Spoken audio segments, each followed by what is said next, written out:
Hi all. நாங்கள் beach பக்கத்துலேயே இருக்கிறதுனால எங்களுக்கு டெய்லி வந்து ஃப்ரெஷ்ஷு மீனே கிடைக்கும். ஸோ நாங்கள் வந்து வீக்லி டுவைஸ் கண்டிப்பாக ஃபிஷ்ஷு வாங்கிடுவோம். இன்றைக்கி ஹஸ்பண்ட் பாறை மீன் தான் வாங்கிட்டு வந்தாங்க. ஸோ நான் நல்லா வாஷ் பண்ணிவிட்டு அதை கொஞ்ச நேரம் ஃப்ரிட்ஜில் வச்சுட்டு பாப்பாவோட விளையாடிட்டு இருந்தேன்.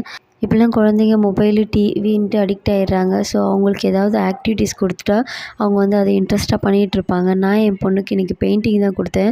அவங்க வந்து நல்லா பெயிண்ட் பண்ணிக்கிட்டு அவங்க ஹேண்டெல்லாம் பிரிண்ட் பண்ணிவிட்டு விளையாடிட்டு இருந்தாங்க. நான் லஞ்ச் ப்ரிப்பேர் பண்ண ஸ்டார்ட் பண்ணிட்டேன். நம்ம நிறைய வெரைட்டி ஃபிஷ் எல்லாம் பார்த்துருப்போம். அதில் குழம்பு இல்லைன்னா ஃப்ரை அந்த மாதிரி தான் பண்ண முடியும். பட் இந்த பாறை மீனில் ரெண்டுமே பண்ணலாம், நல்லாயிருக்கும். இந்த ஃபிஷ்ஷில் ப்ரோட்டீன்ஸ் அதிகமாக இருக்குது, கேலரிஸ் கம்மியாக இருக்குது. ஸோ நம்ம வெயிட் லாஸ் பண்ணணும்னு நினச்சா இது ஃபிஷ்ஷை அடிக்கடி சாப்பிட்லாம். இது நம்ம பாடியில் இருக்க கெட்ட கொலஸ்ட்ராலெல்லாம் கம்மி பண்ணுறதுனால நமக்கு ஹார்ட் ப்ராப்ளம்ஸ்லாம் வராமல் இருக்கும். இந்த ஃபிஷ்ஷில் விட்டமின் ஏ, டி, B12 இருக்கிறதுனால எதிர்ப்பு சக்தி அதிகமாகும். கண் ப்ராப்ளம்லாம் வராது. ஸ்கின்னு, ஹேர்லாம் ஹெல்த்தியாக இருக்கும். ஓகே, ஃபிஷ்ஷு நிறைய சாப்பிடுங்க, ஹெல்த்தியாக இருங்க.